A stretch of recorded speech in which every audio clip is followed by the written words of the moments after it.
Again, the challenge. You can't live without insurance here. In some cases, it's compulsory.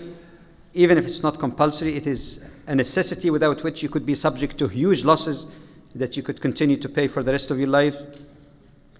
Okay, we go again to the Sharia part. And two basic points. One, many scholars would say that the idea of insurance, even though in Islam we don't call it insurance, we call it takaful, is not itself contrary to Sharia in principle. In fact, they refer to the hadith of the Prophet ﷺ, which is again muttafaqun alayh in Bukhari and Muslim.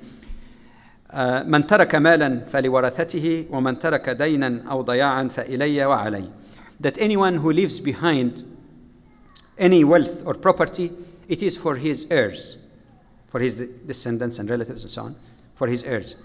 And anyone who leaves behind a debt, or means daya means family and children who are in need, it means, then it is my responsibility. It is to me and upon my own shoulder, upon me.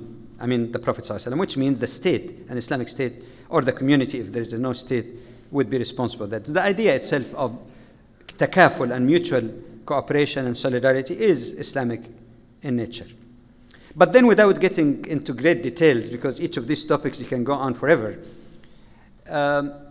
we have to make a distinction between insurance on property and maybe, by analogy, maybe health insurance or medication on one hand, and life insurance.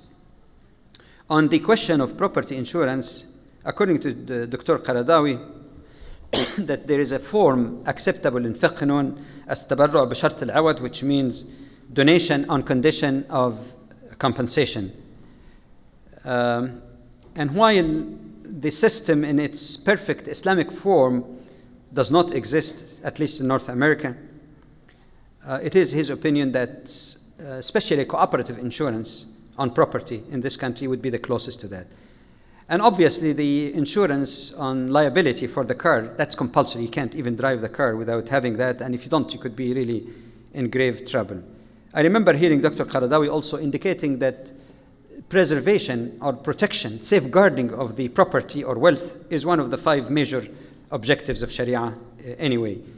And he says, suppose a person have a home and he borrowed money, even qard hasan, or have a system, whatever Islamic acceptable system. Suppose even no riba is involved. And in one night, the whole house is burned to ashes. The person would be in debt for the rest of his life. So there are a number of considerations. I'm not saying that all scholars agree with that, but I think I would be more inclined to Dr. Qaradawi's position on this. On the life insurance, however, there are some scholars who dissented from the majority opinion, like Dr. Zarqa and others, and allowed some forms of life insurance. I am more inclined to Dr. Qaradawi's opinion, and I think if a person really wants to have something for his children, it might be better to invest it in some Islamic project rather than paying as insurance installment. Muslim community should develop also some joint project along that line for the benefit of all.